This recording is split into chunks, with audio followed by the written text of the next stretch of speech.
નમસ્કાર, ટીવી9 પર આપનું સ્વાગત છે. હું છું હાર્દિક મોદી. આજે આપણી સાથે સ્ટુડિયોમાં ઉપસ્થિત છે એક એવું વ્યક્તિત્વ કે જેમણે ગ્લોબલ ઇન્વેસ્ટમેન્ટ અને અમેરિકાના EB-5 વિઝા સેક્ટરમાં ભારત સહિત વિશ્વભરમાં પોતાની એક ખાસ ઓળખ બનાવી છે. નિમ્બલ એન્ટરપ્રાઇઝ પ્રાઇવેટ લિમિટેડના ફાઉન્ડર અને ચેરમેન જીગર શાહ આપની સાથે ઉપસ્થિત છે. સર, આપનું સ્વાગત છે ટીવી9માં. Thank you. સર, પહેલો સવાલ એ થાય, EB-5 વિઝાની વાત થઈ રહી છે, એની પ્રોસેસ ઘણી લાંબી છે, પણ EB-5 શું છે એ સૌથી પહેલો સવાલ થાય છે. સુંદર વાત કરી. આપણે જ્યારે કોઈ પણ વ્યક્તિત્વને, કોઈ પણ કુટુંબને અમેરિકામાં ઇમિગ્રેશન કરવું હોય અને દરેકને વિષય આવે કે ભાઈ મારે ગ્રીન કાર્ડ જોઈએ છે, મારે અમેરિકામાં જઈને સ્થાયી થવું છે, તો સૌથી પહેલાં તો શરૂઆતમાં કુટુંબ થ્રુ લોકો ત્યાં સ્થાયી થતા હતા. પછી H1નો વારો આવ્યો ત્યારે H1 ઉપર લોકો ગયા, H1માંથી ગ્રીન કાર્ડ કર્યા, ઘણા બધા લોકોએ L1 કર્યા. પણ 2010 પછી H1 અને L1માંથી ગ્રીન કાર્ડ કરવાનું થોડું અઘરું બનતું ગયું. એટ ધ સેમ ટાઈમ 1990ની અંદર અમેરિકાને પોતાની પ્રગતિ માટે અને વધારે વિકાસ કરવા માટે પોઝિટિવ પૈસાની જરૂર હોવાને કારણે એમણે આ પ્રોગ્રામને ઇન્ટ્રોડ્યુસ કર્યો કે જે માણસ ત્યાં આગળ ઇન્વેસ્ટમેન્ટ કરે અને એ ઇન્વેસ્ટમેન્ટ કરવાની સાથે ત્યાં આગળ પર ઇન્વેસ્ટર 10 જોબ ક્રિએટ કરે, તો એ જેણે ઇન્વેસ્ટમેન્ટ કર્યું છે એના કુટુંબને ગ્રીન કાર્ડ આપવામાં આવે છે. તો એનું કુટુંબ એટલે શું? તો કે હસબન્ડ, વાઈફ અને 21 વર્ષથી નાના બાળકો. That's a basic fundamental thing. અને આખા કુટુંબને ત્યાં આગળ ગ્રીન કાર્ડ મળી શકે છે. જે તે વખતે 1990માં જ્યારે શરૂઆત કરવામાં આવી તે વખતે એક રકમ નક્કી કરવામાં આવી હતી કે TEA એરિયા, TEA એટલે ટાર્ગેટેડ એમ્પ્લોયમેન્ટ એરિયા, ત્યાં ઇન્વેસ્ટમેન્ટ કરો તમને $5 લાખ થઈ શકે. અને તે જ વસ્તુની અંદર જ્યારે નોન TEAમાં કરો ત્યારે 1 મિલિયનની અંદર તમે ઇન્વેસ્ટમેન્ટ કરી શકો. 1992માં પછી તે વખતે કોન્સેપ્ટ લઈને આવે રિજનલ સેન્ટરનો કે ભાઈ કોઈ પણ પ્રોજેક્ટ કરે છે એને ગવર્મેન્ટ એજન્સી દ્વારા ડાયરેક્ટલી મોનિટર કરવાની જગ્યાએ એને કોઈક સંસ્થાને ત્યાં આગળ રાઇટ્સ આપવામાં આવે ટુ મોનિટર ઇટ. અને that is what have happen. So that is what they started doing that. At the same time એનો બદલાવ 2019 સુધી આવ્યો નહોતો. દર વખતે બદલાવ આવશે એવી વાતોને ચર્ચા હતી, પણ ત્યાં લગી આવ્યો નહોતો. એટલે 2019 નવેમ્બરની 21મી તારીખે તે વખતે આનો બદલાવ આવ્યો. તો બદલાવ શું આવ્યો? તો કે બદલાવની અંદર તે વખતે જે $5 લાખ હતા એના એ લોકોએ $9 લાખ કર્યા અને જે મિલિયન હતા એના $1.8 મિલિયન કર્યા. એ કઈ રીતે કર્યા હતા? તો ટ્રમ્પની પહેલી સરકારે જે તે વખતે તેને વીટો પાવરથી કર્યા હતા. સો કોર્ટે એને કેન્સલ નહોતું કર્યું, પણ કોર્ટે તે વખતે એમ કીધું કે આ બદલાવ તમે કર્યા છે એ બદલાવ ઉપર તમારે કોંગ્રેસના મત જોઈશે. એટલે પાછું 2022માં એનો પાછો બીજો બદલાવ આવ્યો.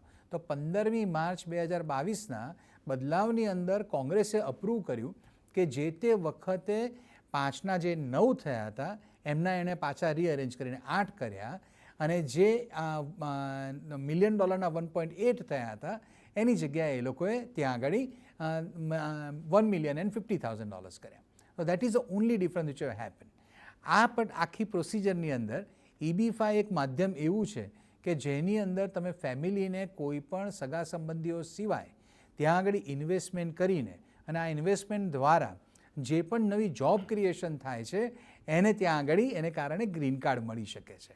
અચ્છા, તો અત્યારના લેટેસ્ટ નિયમો કયા છે? આટલા બધા ચેન્જીસ આવ્યા, અત્યારે ફાઇનલી ફોર એક્ઝામ્પલ કોઈ એક વ્યક્તિને આવતીકાલે જ અપ્લાય કરવું છે, તો હવેના નિયમો કયા છે?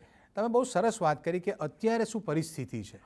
અત્યારે માર્કેટની અંદર બેઝિકલી પરિસ્થિતિમાં કે જેવા નવા નીતિ નિયમો ફાઇનલ થયેલા છે એને હવે એક્સપાયર થવાનો પણ સમય આવ્યો કે જે 2022ની અંદર 15મી માર્ચે મેં વાત કરી એ પ્રમાણે જે ત્યાં આગળ થાય છે એમાં બેઝિકલી બદલાવ શું આવ્યો? તો હવેના ગાળામાં કે અત્યારે ભાઈ તમારે $8 લાખ થઈ શકે છે TEA એરિયા હોય તો.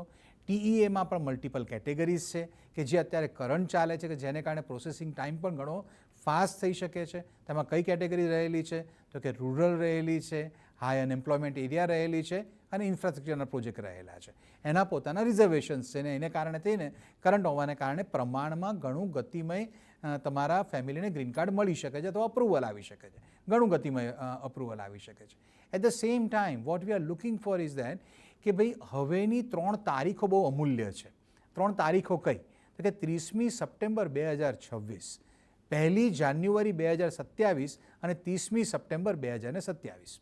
આપણે આખા કેસમાં એક વસ્તુ સમજવાની જરૂર છે કે યુએસમાં transparency is the most important thing. Second thing what we have to believe in is કે તમારે કંઈ પણ માહિતી જોઈતી હોય અને સચોટ માહિતી જોઈતી હોય તો તમારે માત્ર ને માત્ર USCISની વેબસાઇટ ઉપરથી જ મેળવવી. કોઈ વ્યક્તિ એમ કે હું બહુ અનુભવી છું, મને વધારે ખબર પડે છે, વધારે આવડત છે, આ બધી વસ્તુ સાચી, પણ જ્યારે કોઈ વ્યક્તિ તમને સલાહ આપતું હોય એ સલાહ જો USCISની વેબસાઇટ ઉપર હોય તો જ એ વસ્તુને માન્ય ગણવી. અને that's a basic fundamental thing.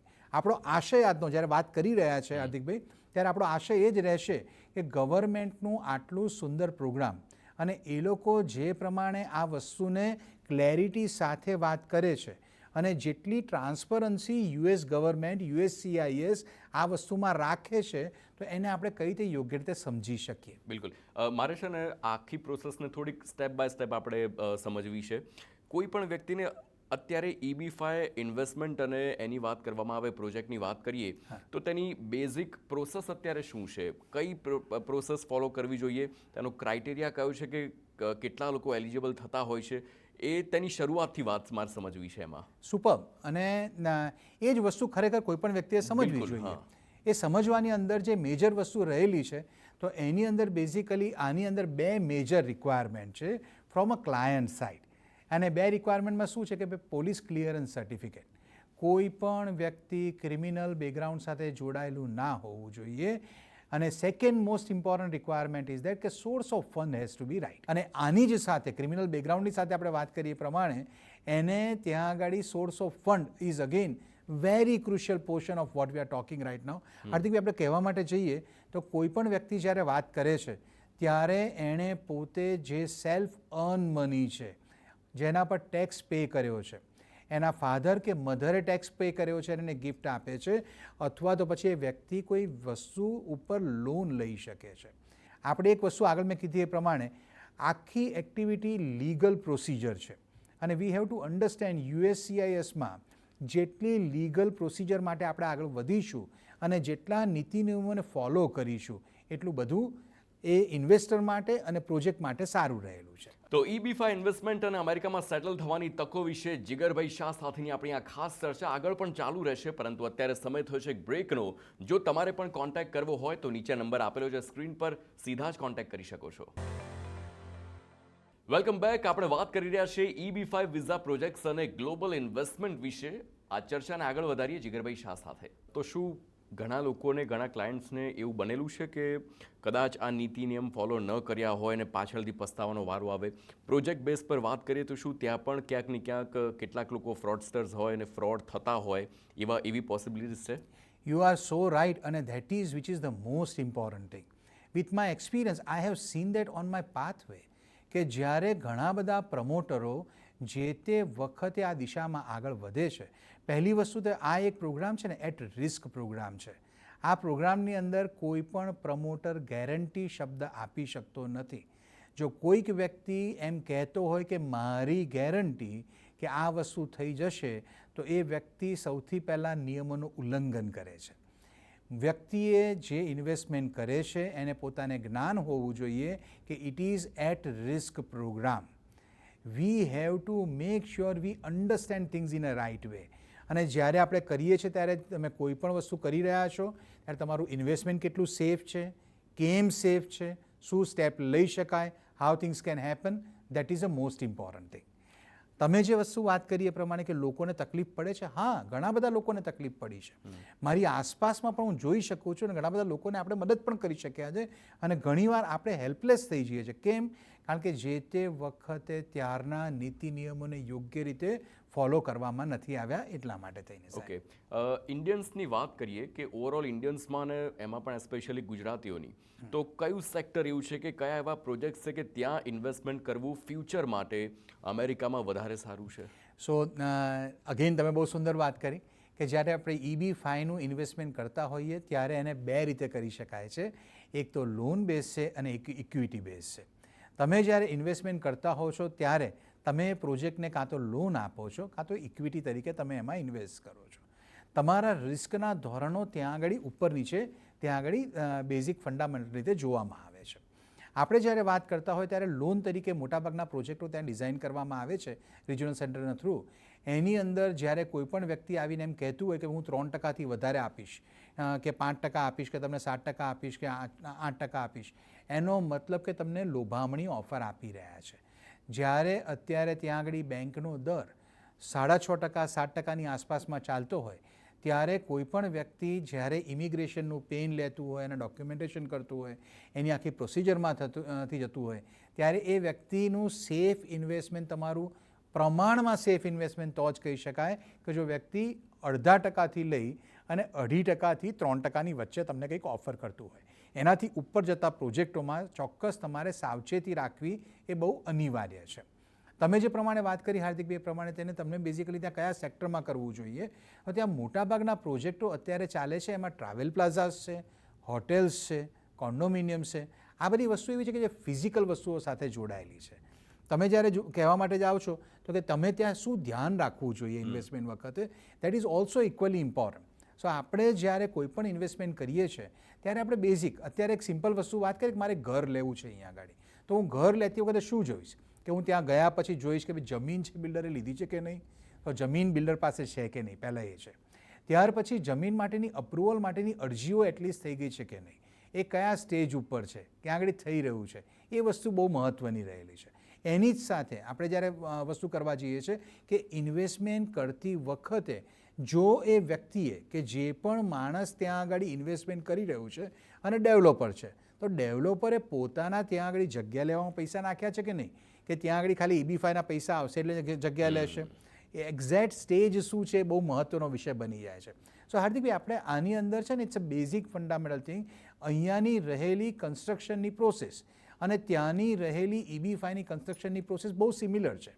વ્યક્તિઓએ સમજવાની જરૂર છે કે માણસો ત્યાં આગળ જેમ પ્રગતિ કરે, ઇટ મીન્સ કે લેટ્સ સે કે પ્રોજેક્ટ એક 0.0 ઉપર છે અને 0.100 ઉપર કમ્પ્લીટ થાય છે, તો દરેક વીકે તમને એ વ્યક્તિઓ રિપોર્ટ આપી શકે છે કે નથી આપી શકતા. For an example, the kind of report what we create every week, કે ભાઈ દરેક વીકની અંદર એવરી ડે કેટલું કામ તમારા પ્રોજેક્ટમાં થયું, એની સાથેના સંલગ્ન એટલે adjoint pictures are also equally important. આપણે ત્યાં આગળ તમને પિક્ચર શેર કરવામાં આવે છે કે નથી આવતા. ઘણી બધી સાઇટો, અમારી સાઇટ ઉપર એવું છે કે ત્યાં આગળ મેં લાઈવ કેમેરા મૂકેલા છે કે જેને કારણે તેને પ્રોગ્રેસ લોકો જોઈ શકે છે. તો આ જ બધી વસ્તુઓ મહત્ત્વની રહેલી છે કે તમે કયા સેક્ટરમાં કરો છો કરતાં કયા ડેવલપર સાથે કરો છો, એણે જે તે વખતે ત્યાં આગળ કેટલા પ્રોજેક્ટ કરેલા છે, પ્રોજેક્ટ કરવાની સાથે એને અનુભવ છે કે નહીં. ત્રીજી મહત્ત્વની વસ્તુ છે કે કોઈ પણ વ્યક્તિ જન્મજાત શીખીને કંઈ આવતું નથી. તો લેટ્સ સે કોઈ પણ વ્યક્તિ ત્યાં આગળ નવું શીખ્યો છે તો કોની પાસે શીખ્યો છે, કઈ રીતે શીખ્યો છે, તમે જેની પાસે શીખ્યા છો એનો રેફરન્સ આપી શકો છો કે નથી આપી શકતા. આટલી બધી ડિટેલ્સ અવેલેબલ હોય છે ખરી? આ બધી જ ડિટેલ અવેલેબલ છે ને આપણો મહત્ત્વનો વિષય ત્યાં રહેલો છે કે જ્યારે આપણે હાર્ડ એન્ડ મનીને ઇન્વેસ્ટમેન્ટમાં લઈએ છીએ ત્યારે તે વખતે આપણે આપણી પોતાની જવાબદારી રહેલી છે કે નાનીમાં નાની વસ્તુ ચકાસીએ. હું આ વ્યક્તિને ઓળખું છું કરતાં આઈ વુડ મેક શ્યોર કે ભાઈ તમે શીખ્યા તો કોની પાસેથી, તમે એને પાછું બેઝિકલી જેની પાસે શીખ્યા છો એની પાસે તમે રેફરન્સ લઈ શકશો, તમે એની જોડે વાત કરાવી શકશો. જો એ વ્યક્તિ ત્યાં આગળ આગો પાછો થતો એનો મતલબ એ ક્યાંક મનમાં પાપ રહેલું છે. એટલે these are the basic fundamental thing કે જે માણસ પોતાની જાતને એક્સપર્ટ કહેતો હોય. બિલકુલ. આટલી જ્યારે લાંબી પ્રોસેસ હોય, એકદમ ડિટેલિંગમાં કામ થતું હોય, તો વચ્ચે એક્સપર્ટને રાખવા ખૂબ જ જરૂરી છે. જેમ કે તમે એક્સપર્ટ છો, કોઈ પણ એક એક્સપર્ટ હોય, એ એક્સપર્ટને કયા કયા સવાલો પૂછવા જરૂરી છે? કોઈ પણ હોય, કારણ કે જરૂરી નથી કે બધા જ ક્લાયન્ટ્સ હોય આપણી પાસે આવે, પણ જ્યારે આટલું સરસ માધ્યમ હોય તો એ વસ્તુ જાણવી એ તમામ લોકો માટે પણ એટલી જ ઇમ્પોર્ટન્ટ છે કે એક્સપર્ટ્સને પણ કયા કયા સવાલો કરવા જોઈએ, તેનું કયું લિસ્ટ અને કયા કયા સવાલો એ. હા, સો જ્યારે આપણે વાત કરીએ છીએ સવાલોની, તો હાર્દિકભાઈ તમે એટલી સરસ વાત કરી કે કોઈ પણ વ્યક્તિ જ્યારે ઇવન નાનામાં નાની વસ્તુ કરવા જતું હોય, ઓન ટોપ ઓફ ધેટ આ પ્રોજેક્ટની પાછળ કોણ કોણ વ્યક્તિઓ રહેલા છે, શું તમે આ પ્રોજેક્ટ કરી રહ્યા છો એમાં તમારી પાસે ફંડ મેનેજર્સ છે ખરા? ફંડ મેનેજર્સનો મતલબ શું થાય છે કે જે તમે ઇન્વેસ્ટમેન્ટ કરો છો એ ઇન્વેસ્ટમેન્ટ બેઝિકલી કોઈક ત્રાહિત વ્યક્તિ કે જે પ્રોજેક્ટ કે રિજનો સાથે જોડાયેલી નથી, એ લોકો શું આ ફંડ ઉપર નજર રાખી રહી છે, એને મેનેજ કરી રહી છે? ફોર એન એક્ઝામ્પલ, અમે છે ને એક ફંડ મેનેજર કંપનીને હાયર કરી. સો એ ફંડ મેનેજર કંપનીને અમે કોઈ પણ બિલ ચૂકવતા પહેલાં અમારે રિક્વેસ્ટ એ લોકોને કરવી પડે. એ લોકો એને અમારા એગ્રીમેન્ટ જે USCIS સાથેનો આપેલો છે સબમિટ કરેલો એના પ્રમાણે છે કે નહીં એનું પર ચેક કરશે. એ ચેક કર્યા પછી એનું અપ્રુવલ આવશે અને જે અપ્રુવલ આવશે ત્યાર પછી જ જે તે વખતે એક્સપેન્ડિચર થઈ શકશે. એના માટેનું અકાઉન્ટ છે એ એસ્ક્રો કે જોઈન્ટ અકાઉન્ટ છે કે નથી, that is also equally important. So આપણે જ્યારે કહેવા માટે જઈએ ત્યારે એવું પૂછી શકાય કે ભાઈ તમે જે છે ફંડ મેનેજર્સ છે તમારે ત્યાં આગળ, ફંડ મેનેજર્સ નથી તો બેઝિકલી તમે ફંડને કઈ રીતે યુટિલાઇઝ કરવાના છો. કારણ કે એનો વિષય ક્યાં આવે છે કે અત્યારે તમે જ્યારે કોઈ પણ દિશામાં ફંડ જ્યારે ઇન્વેસ્ટમેન્ટ કરતા હો અથવા તમે સ્પેન્ડ કરતા હો ત્યારે સ્પેન્ડ કર્યા પછી એને તમે પાછું પણ લેવાનું આવશે. જે તે વખતે પાછું લેવા માટે થઈને જો યોગ્ય દિશામાં યોગ્ય જગ્યાએ યોગ્ય રીતે નહીં વપરાયું હોય તો તમને પાછું આપવાની ગણતરી કઈ રીતે કરી શકશે એ ઇક્વલી ઇમ્પોર્ટન્ટ વસ્તુ છે. એ જ વસ્તુની અંદર તમારે ત્યાં આગળ સવાલ કરવાનો હોય તો હું હોઉં તો ત્યાં આગળ જોઉં તો કે ભાઈ તમે કઈ વસ્તુમાં કરી રહ્યા છો, તમે થર્ડ પાર્ટીના તમે એનાલિસિસ કરાવ્યા છે કે નથી કરાવ્યા, તમે ત્યાર પછીથી બેઝિકલી ત્યાં પ્રોજેક્ટ રિપોર્ટ તૈયાર કર્યો છે કે નથી કર્યો. પ્રોજેક્ટ રિપોર્ટની અંદર જે લોયર્સ અને લીગલ ટીમ છે તો આની અંદર છે ને બે વસ્તુ બહુ મહત્ત્વની છે કે બિઝનેસ સાઇડ ઉપર securities. So security in a sense કે બેઝિકલી ત્યાંના લીગલ લો છે એની અંદર આપણે ઇમિગ્રેશનની વાત કરીએ છીએ પણ જ્યારે બિઝનેસની અંદર કોઈ પણ વસ્તુ વાત કરવાની હોય છે ત્યારે એની અંદરના સ્પેશિયલિસ્ટ લોયરો છે તો એ સ્પેશિયલિસ્ટ લોયરો કોણ છે, કોણ તમારો સિક્યોરિટી લોયર છે, એ બધું જાણવું બહુ મહત્ત્વનું રહેલું છે. આમાં બીજી બે વસ્તુ બહુ મહત્ત્વની છે, એક ઇકોનોમિસ્ટ અને એની જ સાથે રહેલો ત્યાં આગળનો બિઝનેસ પ્લાન રાઇટર. તમને એ લોકો કઈ કેટેગરીના છે, હાઉ થિંગ્સ આર ધેર, એ લોકો ત્યાં તમે વસ્તુ કરો છે કઈ છે. સો આ જાગૃતતા બધી હોવી એ આપણા દરેક ઇન્વેસ્ટર માટે બહુ જરૂરી છે. એણે આ સવાલો ચોક્કસ કરવા જોઈએ. ત્યાર પછી રિજિયોનલ સેન્ટર કયું છે, આ બહુ મહત્ત્વનો વિષય છે. રિજિયોનલ સેન્ટર અત્યારે લાઈવ છે કે નહીં, કે USCIS અલાઉ કર્યું છે કે નહીં. સો આગળ આપણે 2-3 વસ્તુની વાત કરી, હું પાછું રિપીટ કરું છું કે દરેક જણે સમજવાની જરૂર છે કે હું પણ આવીને આપને કહું કે તમે ચિંતા ના કરો ત્યારે મારું કહેવાનું એમ છે મેક્સિમમ ચિંતા કરજો. વી have to understand it very clearly કે USCIS અને એનાથી ઉપર કશું જ નથી.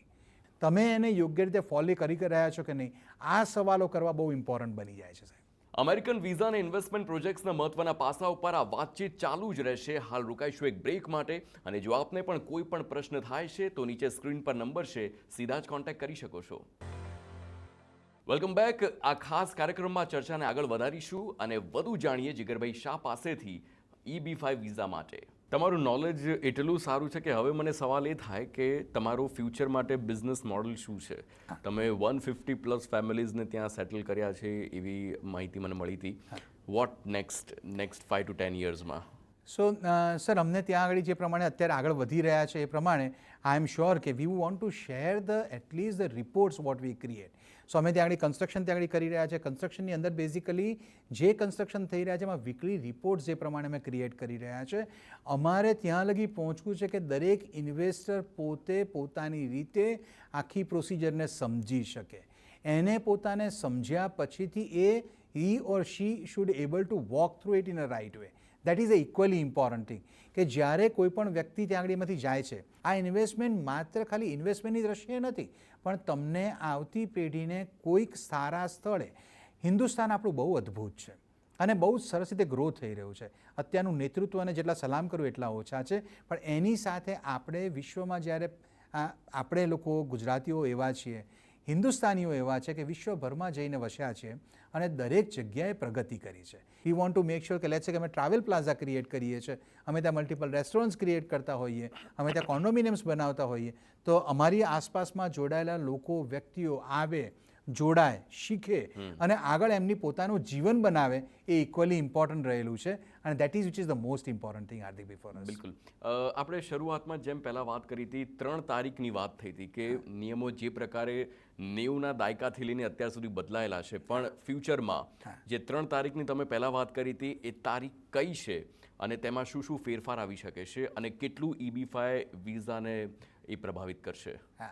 આ હાર્દિકભાઈ બહુ સચોટ સવાલ છે અને અત્યારે દરેક વ્યક્તિએ ધ્યાનમાં રાખવાની વસ્તુ છે કે જ્યારે 30મી સપ્ટેમ્બર 2026 કે જે કાંકરો મારી એટલે દૂર રહેલી છે. બિલકુલ. તો એમાં શું થઈ શકે, શું બદલાવ આવી શકે અને કેમ એ મહત્ત્વનો તારીખ રહેલી છે.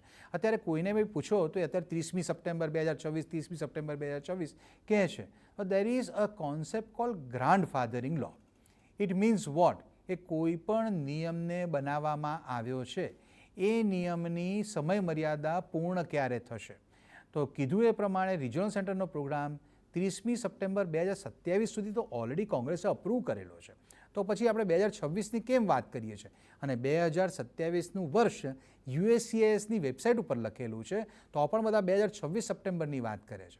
તેનું મૂળ કારણ એટલા માટે રહેલું છે કે they want to make sure અત્યારે જો નીતિ નિયમો બદલાશે તો એમને જૂના નીતિ નિયમો પ્રમાણે આગળ વધી શકશે કે નહીં એ 2026ના સપ્ટેમ્બરની 30મી તારીખે એ લોકો કોંગ્રેસ નક્કી કરી શકે છે. ચાન્સીસ કેટલા છે? તો કોંગ્રેસ છે અને USCIS છે. As I said earlier, V have to understand it very clearly. For us, we can assume, we can presume, we can talk about our experiences, but eventually USCIS is the ultimate authority who can decide, define, and Congress has to pass it, and that is the most important thing. એની સામે કોઈ સવાલ પણ ન થાય. હા, આવો આપણે કોઈ જ સવાલ ના કરી શકીએ. હાર્દિકભાઈ બહુ સરસ વાત કરી અને આપણે એને જેટલું નમન કરીને એના યોગ્ય નીતિ નિયમો પ્રમાણે ચાલી શકીશું એટલું આપણા માટે સારું છે. એ જ પ્રમાણે થઈને 1 જાન્યુઆરીની એક તારીખ આવેલી છે. તો 1 જાન્યુઆરીની તારીખ આપણે કઈ રીતે લઈએ છીએ? તો કે 1 જાન્યુઆરીની તારીખની અંદર ફુગાવાના દરને ધ્યાનમાં રાખી $8 લાખ ને આપણે કઈ રીતે ત્યાં આગળ વધી શકશે, કેટલા વધી શકશે. તો અત્યારનું બેઝિક કેલ્ક્યુલેશન એવું કહે છે કે $8 લાખ છે એના એ લોકો વધારીને લગભગ $9.5 લાખની આસપાસમાં કરશે એવી માર્કેટમાં વાત છે. અગેન, જ્યારે કોઈ વસ્તુ USCIS ના કીધી હોય ત્યારે આપણે માત્ર ખાલી અસેસમેન્ટ કહી શકીએ. હવે આપણે 30મી સપ્ટેમ્બર પર પાછા આવીએ કે એમાં શું પૈસા ચેન્જ થઈ શકે? ચોક્કસ, there is a probability where they have a right to do that. પણ લોમાં ચોક્કસ એવું લખાયું છે કે 1 જાન્યુઆરી તો ચોક્કસ પ્રોબેબિલિટી બહુ હાઈ છે. એ જ પ્રમાણે આપણે આગળ વાત કરીએ તો 30મી સપ્ટેમ્બર 2027 સુધી આ લો અપ્રૂવ થયો છે કોંગ્રેસમાંથી એવું USCISની વેબસાઇટ ઉપર લખેલું છે. એટલે મેં કીધું એ પ્રમાણે હાર્દિકભાઈ, we have to make sure કે આપણે કોઈ પણ વસ્તુની અંદર માત્ર ને માત્ર USCISની વેબસાઇટ, NVC અને એનાથી જ આપણે ફોલો કરીશું. NVC અને USCISની વેબસાઇટ સિવાય આપણે કોઈ જાતનો તર્ક વિતર્ક કરવાનો રહેતો નથી. થેન્ક યુ સો મચ જીગરભાઈ, આપ આવ્યા અને જે પ્રકારે તમે ડિટેલમાં બધું જણાવ્યું છે કે EB5 વિઝા કેવી રીતે મેળવવો, thank you so much. Viewers માટે ઘણી મદદ છે આ. અરે થેન્ક યુ હાર્દિકભાઈ, તમારો ઘણો ઘણો આભાર. હું TV9નો આભાર માનું છું કે આપણે સચોટ માહિતી અને લોકોમાં જાગૃતતા towards what can happen and how they can select the project, એ આપણા માટે બહુ મહત્વનો વિષય રહેલો છે. બિલકુલ. તો આ હતા નિમ્બલ એન્ટરપ્રાઇઝથી જીગરભાઈ શાહ કે જેમણે સ્પષ્ટ જણાવ્યું છે કે જો તમારે પણ ફ્યુચરમાં EB5 અમેરિકામાં વિઝા મેળવવો હોય તો તેની પ્રોસેસ શું છે, તમારે કોનાથી બચવાનું છે અને શેનું ધ્યાન રાખવાનું છે. EB5 વિઝા મેળવવો હોય તો આપ પણ કોન્ટેક્ટ કરી શકો છો નિમ્બલ એન્ટરપ્રાઇઝનો. આ સાથે જ કોઈ પણ એક્સપર્ટનો કોન્ટેક્ટ કરો, પણ તમામ એ વિશેષ જાણકારી છે તે મેળવવી ખૂબ જ જરૂરી છે, તેનું ધ્યાન રાખજો. TV9 પર હાલ બસ આટલું જ. વધુ સમાચાર અને અપડેટ્સ માટે આપ જોડાયેલા રહો TV9 સાથે. નમસ્કાર.